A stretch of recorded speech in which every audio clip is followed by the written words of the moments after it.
गणेशाय नमः। व्रत का महत्व। भगवान बृहस्पति देव की पूजा अर्चन के लिए बृहस्पतिवार को व्रत करके बृहस्पतिवार को व्रत कथा को पढ़ने अथवा किसी दूसरे स्त्री पुरुष द्वारा सुनने की प्राचीन परंपरा है। बृहस्पतिवार का व्रत करने और व्रत कथा सुनने से स्त्री पुरुषों की सभी मनोकामनाएं पूरी होती है। इस व्रत से धन संपत्ति की प्राप्ति होती है, निसंतानों को पुत्र प्राप्ति होती है, परिवार में सुख शांति बनी रहती है, सभी आनंद पूर्वक रहते हैं। व्रत करने की विधि। बृहस्पतिवार को सूर्योदय से पहले उठकर स्नान आदि से निवृत्त होकर भगवान बृहस्पति देव का स्मरण करते हुए व्रत का प्रारंभ करना चाहिए। उपासक को घर के किसी कक्ष में छोटा अथवा बड़ा पूजा स्थल बनाकर उसमें भगवान बृहस्पति देव की प्रतिमा की स्थापना करनी चाहिए। घर के समीप किसी मंदिर में जाकर भी भगवान बृहस्पति देव की पूजा की जा सकती है। भगवान बृहस्पति देव पीले रंग के पुष्प और पूजा के पीले रंग की सामग्री को विशेष रूप से पसंद करते हैं, इसलिए स्नान के बाद पीले रंग के वस्त्र धारण करने का विशेष महत्व बताया गया है। पीले रंग के पुष्प, केले और पीले चंदन से भगवान बृहस्पति देव की पूजा का विधान है। बृहस्पतिवार के व्रत में उपासक को पूरे दिन में एक समय ही भोजन करना चाहिए। भोजन में चने की दाल, बेसन और दूसरे पीले रंग के खाद्य पदार्थों का ही सेवन करना चाहिए। व्रत करने वाले पुरुष बृहस्पतिवार को दाढ़ी व सिर के बाल न कटवाएं। पूजा के समय भगवान बृहस्पति देव से जो मनोकामना प्रकट की जाती है वे उस मनोकामना को पूरा करते हैं। इस व्रत में व्रत कथा पढ़ने और श्रवण करने का विशेष महत्व है। बृहस्पतिवार व्रत कथा। प्राचीन समय की बात है। भारत में एक राजा राज्य करता था। वह बड़ा प्रतापी तथा दानी था। वह नित्य प्रति मंदिर में भगवत दर्शन करने जाता था। वह ब्राह्मण और गुरु की सेवा किया करता था। उसके द्वार से कोई भी याचक निराश होकर नहीं लौटता था। वह प्रत्येक गुरुवार को व्रत रखता एवं पूजन करता था। हर दिन गरीबों की सहायता करता था, परंतु यह सब बातें उसकी रानी को अच्छी नहीं लगती थी। वह न व्रत करती और न किसी को एक भी पैसा दान में भी देती थी। वह राजा से भी ऐसा करने को मना किया करती थी। एक समय की बात है कि राजा शिकार खेलने वन को चले गए। घर पर रानी और दासी थी। उस समय गुरु बृहस्पति देव साधु का रूप धारण कर राजा के दरवाजे पर भिक्षा मांगने आए। साधु ने रानी से भिक्षा मांगी तो वह कहने लगी, हे साधु महाराज, मैं इस दान और पुण्य से तंग आ गई हूँ। इस कार्य के लिए तो मेरे पति देव ही बहुत हैं। अब आप ऐसी कृपा करें कि सारा धन नष्ट हो जाए तथा मैं आराम से रह सकूं। साधु रूपी बृहस्पति देव ने कहा, हे देवी, तुम बड़ी विचित्र हो। संतान और धन से कोई दुखी नहीं होता है, इसको सभी चाहते हैं। पापी भी पुत्र और धन की इच्छा करता है। अगर तुम्हारे पास धन अधिक है तो भूखे मनुष्यों को भोजन कराओ, प्याऊ लगवाओ, ब्राह्मणों को दान दो, धर्मशाला बनवाओ, कुआं, तालाब, बावड़ी, बाग बगीचे आदि का निर्माण कराओ तथा निर्धनों की कुमारी कन्याओं का विवाह कराओ। साथ ही यज्ञ आदि करो। इस प्रकार के कर्मों से आपके कुल और आपका नाम परलोक में सार्थक होगा एवं स्वर्ग की प्राप्ति होगी। परंतु रानी साधु की इन बातों से खुश नहीं हुई। उसने कहा, हे साधु महाराज, मुझे ऐसा धन की आवश्यकता नहीं जिसको मैं अन्य लोगों को दान दूं तथा जिसको रखने और संभालने में ही मेरा सारा समय नष्ट हो जाए। साधु ने कहा, हे देवी, यदि तुम्हारी ऐसी ही इच्छा है तो जैसा मैं तुम्हें बताता हूँ वैसा ही करना। बृहस्पतिवार के दिन घर को गोबर से लीपना, अपने केशों को पीली मिट्टी से धोना, केशों को धोते समय स्नान करना, राजा से कहना वह हजामत करवाए, भोजन में मांस मदिरा खाना, कपड़ा धोबी के यहाँ धुलने देना। इस प्रकार 7 बृहस्पतिवार करने से तुम्हारा धन नष्ट हो जाएगा। यह कहकर साधु महाराज रूपी बृहस्पति देव अंतर ध्यान हो गए। रानी ने साधु के कहने के अनुसार 7 बृहस्पतिवार तक वैसा ही करने का विचार किया। साधु के बताए अनुसार कार्य करते हुए केवल 3 बृहस्पतिवार ही बीते थे कि उसकी समस्त धन संपत्ति नष्ट हो गई। भोजन के लिए दोनों समय परिवार तरसने लगा तथा सांसारिक भोगों से दुखी रहने लगा। तब वह राजा रानी से कहने लगा कि हे रानी, तुम यहाँ पर रहो, मैं दूसरे देश को जाता हूँ, क्योंकि यहाँ पर मुझे सभी मनुष्य जानते हैं, इसलिए मैं यहाँ कोई कार्य नहीं कर सकता। मैं अब परदेश जा रहा हूँ, वहाँ कोई काम धंधा करूँगा, शायद हमारे भाग्य बदल जाए। ऐसा कहकर राजा परदेश चला गया। वह वहाँ जंगल से लकड़ी काट कर लाता और शहर में बेचता। इस तरह जीवन व्यतीत करने लगा। इधर राजा के बिना रानी और दासियाँ दुखी रहने लगी। किसी दिन भोजन मिलता और किसी दिन जल पीकर ही रह जाती। एक समय रानी और दासियों को 7 दिन बिना भोजन के व्यतीत करना पड़ा। तो रानी ने अपनी दासी से कहा, हे दासी, यहाँ पास ही के नगर में मेरी बहन रहती है, वह बड़ी धनवान है, तो उसके पास जा और वहाँ से 5 सेर बेजर मांग ले आ, जिससे कुछ समय के लिए गुजर जाएगा। दासी रानी की बहन के पास से आई। रानी की बहन उस समय पूजा कर रही थी।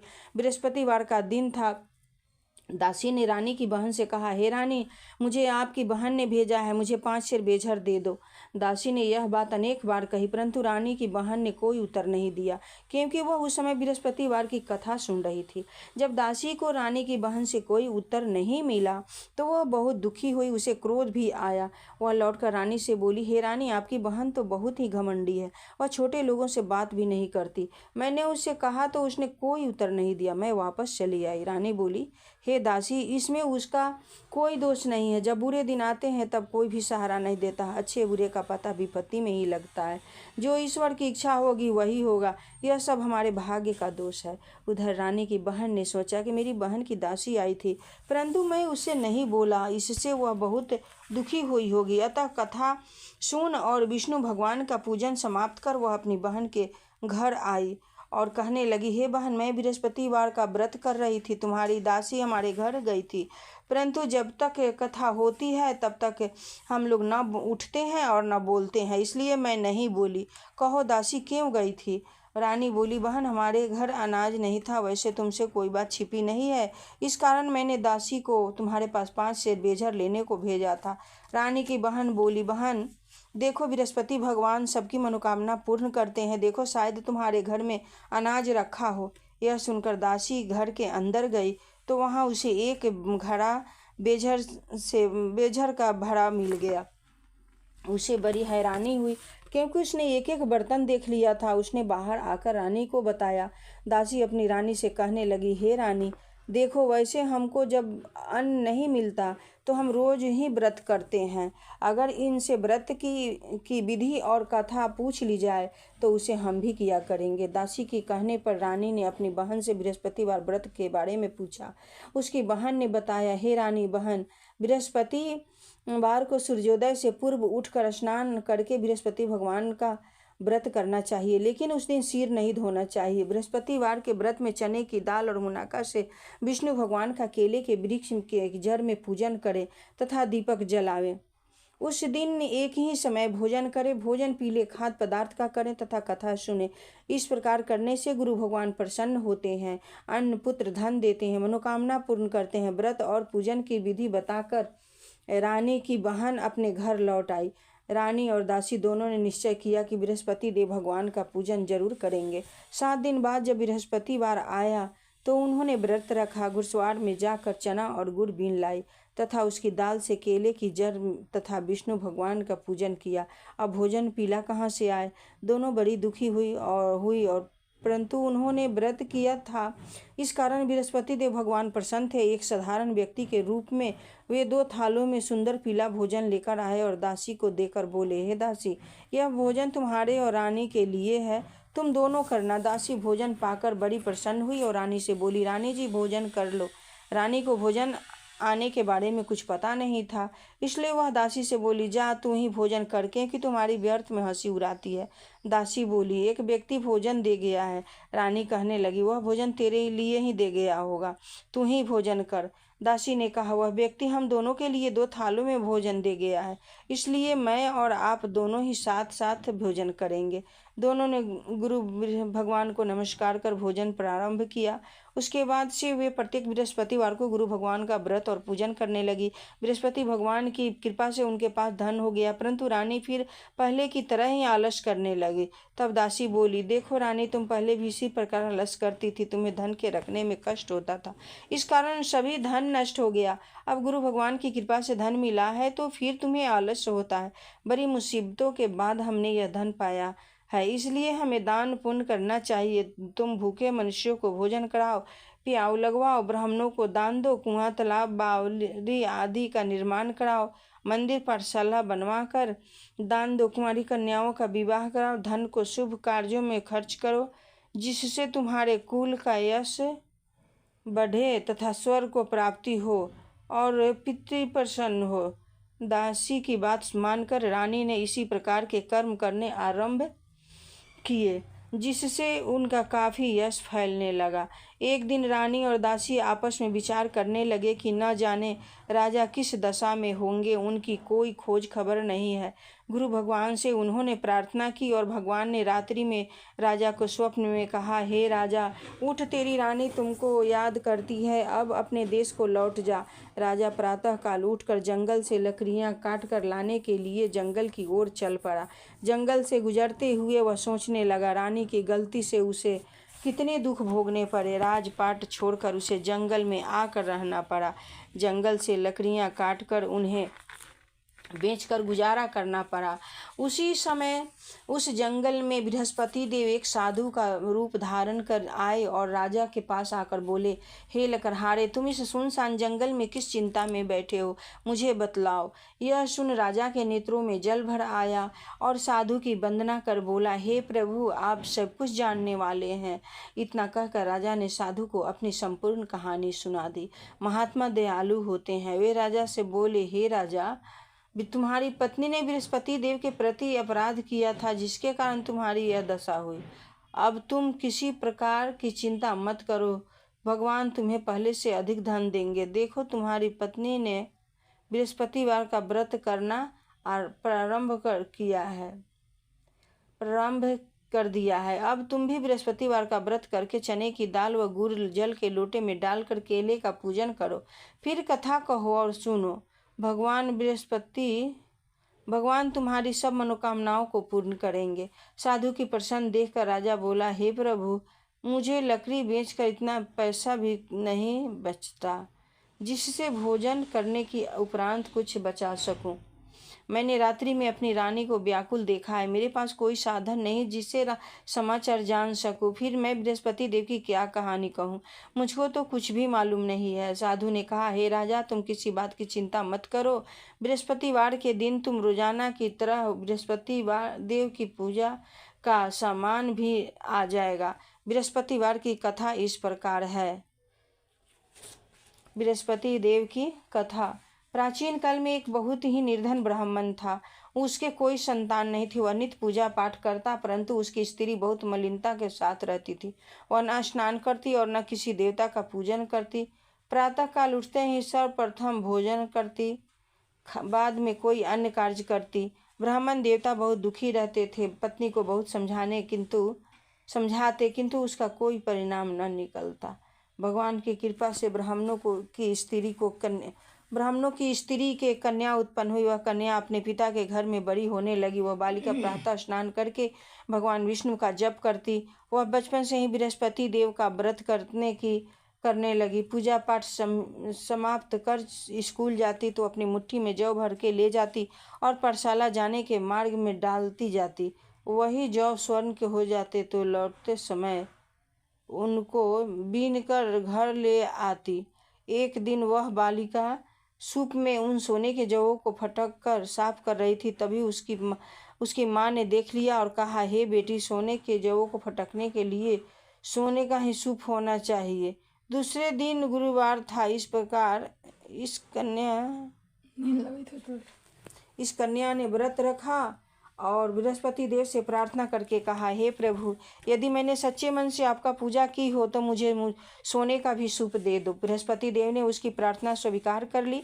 रोजाना की तरह वह कन्या जौ फैलाती हुई स्कूल चली गई। स्कूल से लौटकर जब वह जौ बीन रही थी तो बृहस्पति देव की कृपा से उसे सोने का सूप मिला। उसे वह घर ले आई और उससे जौ साफ करने लगी, परंतु उसकी माँ का वही ढंग रहा। एक दिन की बात है, वह कन्या सोने के सूप में जौ को साफ कर रही थी। उस समय उस नगर का राजकुमार वहां से होकर निकला। उस कन्या के रूप और सोने के सूप में जौ को साफ करते देखकर वह उस कन्या पर मोहित हो गया। राजमहल आकर वह भोजन तथा जल त्याग कर उदास होकर लेट गया। राजा को जब राजकुमार द्वारा अन्न जल त्यागने का समाचार ज्ञात हुआ तो अपने मंत्रियों के साथ वह अपने पुत्र के पास गए और बोले, हे बेटा, तुम्हें किस बात का कष्ट है? किसी ने अपमान किया है अथवा कोई और कारण है? मुझे बताओ, मैं वही करूँगा जिससे तुम्हें प्रसन्नता हो। राजकुमार ने अपने पिता की बातें सुनी तो वह बोला, मुझे आपकी कृपा से किसी बात का दुख नहीं है, किसी ने मेरा अपमान नहीं किया है, परंतु मैं उस लड़की के साथ विवाह करना चाहता हूँ जो सोने के सूप में जौ साफ कर रही थी। यह सुन राजा आश्चर्य में पड़ गया और बोला, हे बेटा, इस तरह की कन्या का पता तुम ही बतलाओ, मैं उसके साथ तुम्हारा विवाह अवश्य ही करवा दूंगा। राजकुमार ने राजा को उस लड़की के घर का पता बतलाया। मंत्री उस लड़की के घर गया और राजा का आदेश ब्राह्मण को सुनाया। कुछ ही दिन बाद ब्राह्मण की कन्या का विवाह राजकुमार के साथ संपन्न हो गया। कन्या के घर के जाते ही उस ब्राह्मण देवता के घर में पहले की भांति गरीबी का निवास हो गया। अब भोजन के लिए भी अन्न बड़ी मुश्किल से मिलता था। एक दिन दुखी होकर ब्राह्मण अपनी पुत्री से मिलने गया। बेटी ने पिता की दुखी अवस्था को देखा और अपनी माँ का समाचार पूछा। ब्राह्मण ने सभी हाल कहा। कन्या ने बहुत सा धन देकर अपने पिता को विदा कर दिया। इस तरह ब्राह्मण का कुछ समय व्यतीत हुआ, लेकिन कुछ दिन बाद फिर वही हाल हो गया। ब्राह्मण फिर अपनी कन्या के यहाँ गया और सभी हाल कहा तो पुत्री बोली, हे पिताजी, आप माताजी को यहाँ लिवा लाओ, मैं उन्हें वह विधि बता दूंगी जिससे गरीबी दूर हो जाएगी। ब्राह्मण देवता अपनी स्त्री को साथ लेकर अपनी पुत्री के पास राजमहल पहुँचे तो पुत्री अपनी माँ को समझाने लगी, हे माँ, तुम प्रातः काल उठकर सर्वप्रथम स्नान आदि करके विष्णु भगवान का पूजन करो तो सब दरिद्रता दूर हो जाएगी। परंतु उसकी माँ ने उसकी एक भी बात नहीं मानी। वह प्रातः काल उठकर अपनी पुत्री को बचा जूठा रखन खा लेती थी। एक दिन उसकी पुत्री को बहुत गुस्सा आया। उसने एक रात एक कोठरी में बंद सारा सामान निकाल दिया और अपनी माँ को उसने बंद कर दिया। प्रातः उसमें से उसे निकाला तथा स्नान आदि करा के पूजा पाठ करवाया तो उसकी माँ की बुद्धि ठीक हो गई। इसके बाद वह नियम से पूजा पाठ करती और प्रत्येक बृहस्पतिवार को व्रत रखने लगती। इस व्रत के प्रभाव से उसकी माँ भी बहुत धनवान हो गई और बृहस्पति देव के प्रभाव से स्वर्ग को हो गई। वह ब्राह्मण भी सुखपूर्वक इस लोक का सुख भोग कर स्वर्ग को प्राप्त हुआ। इस तरह कहानी कहकर साधु देवता वहाँ से लुप्त हो गए और धीरे धीरे समय व्यतीत होने लगा। फिर बृहस्पतिवार का दिन आया। राजा जंगल से लकड़ी काटकर किसी शहर में बेचने गया।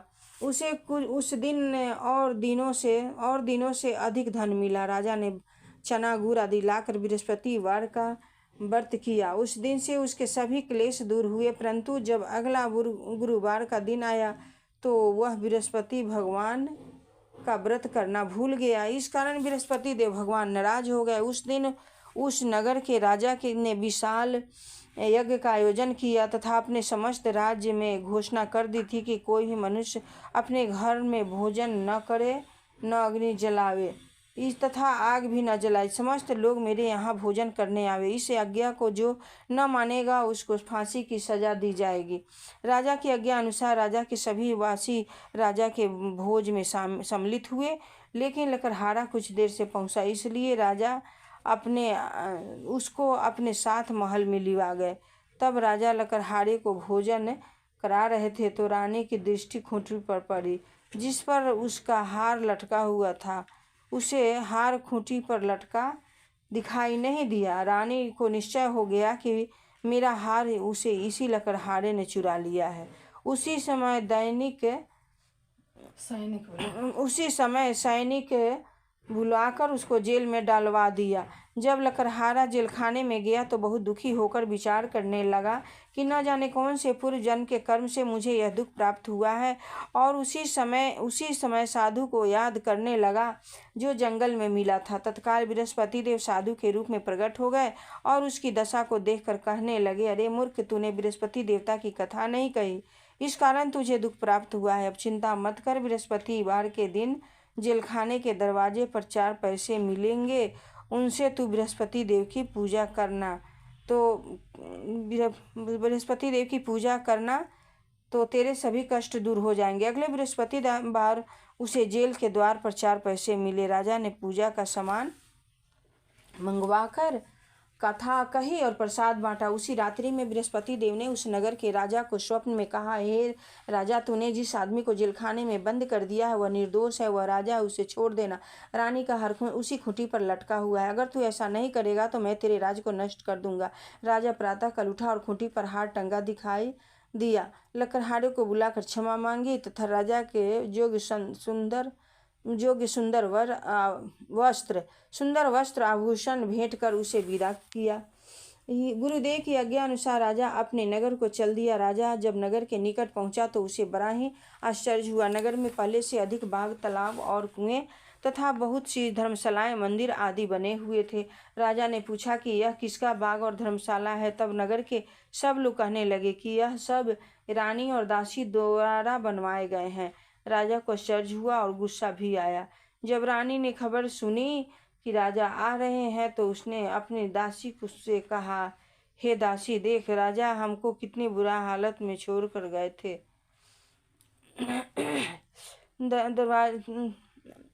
छोड़ गए थे और वह हमारी ऐसी हालत देखकर लौट न जाए, इसलिए तू दरवाजे पर खड़ी हो जा। रानी की आज्ञा अनुसार दासी दरवाजे पर खड़ी हो गई। जब राजा आए तो उन्हें अपने साथ महल में लिवा लाई। तब राजा ने क्रोध होकर अपनी तलवार निकाली और पूछने लगा, बताओ, यह धन वैभव तुमको कैसे प्राप्त हुआ। तब रानी ने बताया, हमें यह सब धन बृहस्पति देव के व्रत करने के प्रभाव से प्राप्त हुआ है। राजा ने तब निश्चय किया कि 7 रोज बाद तो सभी बृहस्पति देव का पूजन करते हैं, परंतु मैं रोजाना दिन में 3 बार कथा कहा करूँगा। राजा रोज व्रत किया करूँगा तथा रोज व्रत किया करूँगा। अब हर समय राजा के दुपट्टे में चने की दाल बंधी रहती थी तथा दिन में 3 बार वह कथा कहता। एक रोज राजा ने विचार किया कि चलो अपनी बहन के यहाँ हो आवे। इस तरह का निश्चय कर राजा घोड़े पर सवार होकर अपनी बहन के यहाँ चल दिया। मार्ग में उसने देखा कि कुछ आदमी एक मुर्दे को लिए जा रहे हैं। उन्हें रोककर राजा कहने लगा, रे भाइयों, मेरे बृहस्पतिवार की कथा सुन लो। वे बोले, लो, हमारा तो आदमी मर गया है, इसको अपनी कथा की घड़ी है। परंतु कुछ आदमी बोले, अच्छा कहो, हम तुम्हारी कथा भी सुनेंगे। राजा ने दाल निकाली और कथा कहना शुरू कर दी। जब कथा आधी हुई तो मुर्दा हिलने लगा और जब कथा समाप्त हुई तो राम राम करते हुए वह मुर्दा खड़ा हो गया। राजा आगे बढ़ा। उसे चलते चलते शाम हो गई। आगे मार्ग में उसे एक किसान खेत जोत रहा, खेत में हल चलाता मिला। राजा उसे बोला, रे भैया, तो मेरी बृहस्पतिवार की कथा सुन लो। किसान बोला, जब तक मैं तेरी कथा सुनूंगा तब तक 4 हरैया जोत लूंगा। जा अपनी कथा किसी और को सुनाना। राजा आगे चलने लगा। राजा के हटते ही बैल पछाड़ खाकर गिर गया तथा किसान के पेट में बहुत जोर से दर्द होने लगा। उसी समय किसान की पत्नी रोटी लेकर आई। उसने जब यह देखा कि अपने पुत्र से सब हाल पूछा। बेटे ने सारी हाल बता दिया। बुढ़िया दौड़ी दौड़ी उस घुड़सवार राजा के पास गई और उसे बोली, मैं तेरी कथा सुनूंगी, तू अपनी कथा मेरे खेत पर ही चलकर कहना। राजा ने लौटकर बुढ़िया के खेत पर जाकर कथा कही, जिसके सुनते ही बैल खड़े हो गए तथा किसान के पेट का दर्द भी बंद हो गया। राजा अपनी बहन के घर पहुंच गया। बहन ने भाई की खूब मेहमानी की। दूसरे रोज प्रातः काल राजा जगा तो वह देखने लगा कि सब लोग भोजन कर रहे हैं। राजा ने अपनी बहन से पूछा कि ऐसा कोई मनुष्य है जिसने भोजन नहीं किया हो, जो मेरी बृहस्पतिवार की कथा सुन ले। तो बहन बोली, भैया, यह देश ऐसा ही है, पहले यहाँ लोग भोजन करते हैं, बाद में अन्य काम करते हैं। अगर पड़ोस में कोई हो तो देख आती हूँ। ऐसा कहकर बहन देखने चली, परंतु उसे कोई भी ऐसा व्यक्ति नहीं मिला जिसने भोजन न किया हो। फिर वह एक कुम्हार के घर गई जिसका लड़का बीमार था। उसे मालूम हुआ कि उसके यहाँ 3 दिन से किसी ने भोजन नहीं किया है। रानी ने अपने भाई की कथा सुनने के लिए कुम्हार से कहा। वह तैयार हो गया। राजा ने जाकर बृहस्पतिवार की कथा कही, जिसको सुनकर उसका लड़का ठीक हो गया। अब तो राजा की प्रशंसा होने लगी। एक दिन राजा के अपनी बहन ने कहा, हे बहन, मैं अपने घर जाऊंगा, तुम भी तैयार हो जाओ। राजा की बहन ने अपनी सास से अपने भाई के साथ जाने की आज्ञा मांगी। सास बोली, चली जा, परंतु अपने लड़कों को मत ले जाना, क्योंकि तेरा भाई संतान रहित है। बहन ने अपने भाई से कहा, हे भैया, मैं तो चलूंगी, परंतु कोई बालक नहीं जाएगा। राजा ने कहा, जब कोई बालक नहीं चलेगा तब तुम ही जाकर क्या करोगी। दुखी मन से राजा अपने नगर को लौट आया। राजा ने अपनी रानी से कहा, हम निसंतान हैं, इसलिए कोई हमारे घर आना पसंद नहीं करता। इतना कह वह बिना भोजन आदि किए शैया पर लेट गया। रानी बोली, हे प्रभु, बृहस्पति देव ने हमें सब कुछ दिया है, वे हमें संतान भी अवश्य देंगे। उसी रात बृहस्पति देव ने राजा को स्वप्न में कहा, हे राजा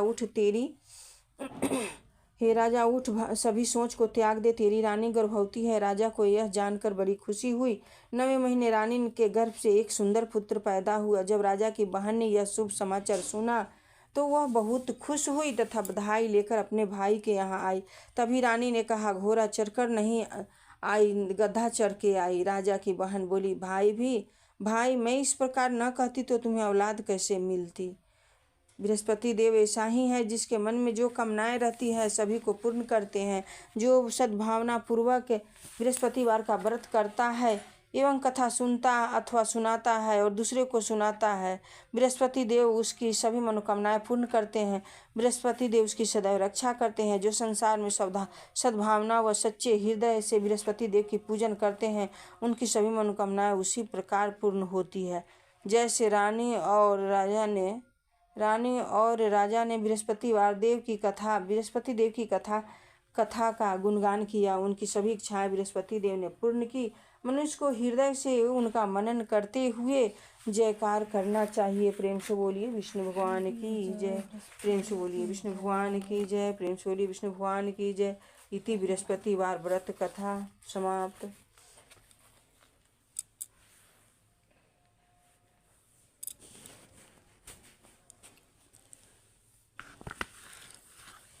जय बृहस्पति देवा, ओम जय बृहस्पति देवा। छिन्नी छिन्नी भोग लगाऊं, कदली फल मेवा।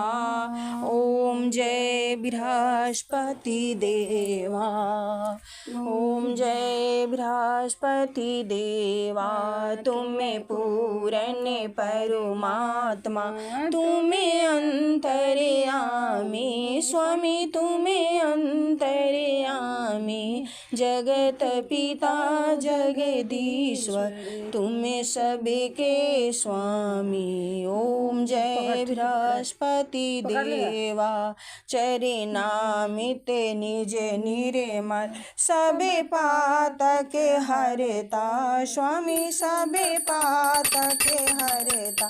सकल मनोरथ दायक, सकल मनोरथ दायक। कृपा करो भरता। ओम जय बृहस्पति देवा। चरे नामित निज निर्मल, सब पातक हरता। सकल मनोरथ दायक, कृपा करो भरता। ओम जय बृहस्पति देवा। तन मन धन अर्पण करि, जो जन शरण परे स्वामी, जो जन शरण परे। प्रभु पर कट तब होकर, आकर द्वार खरे। ओम जय बृहस्पति देवा। स्वामी जय बृहस्पति देवा।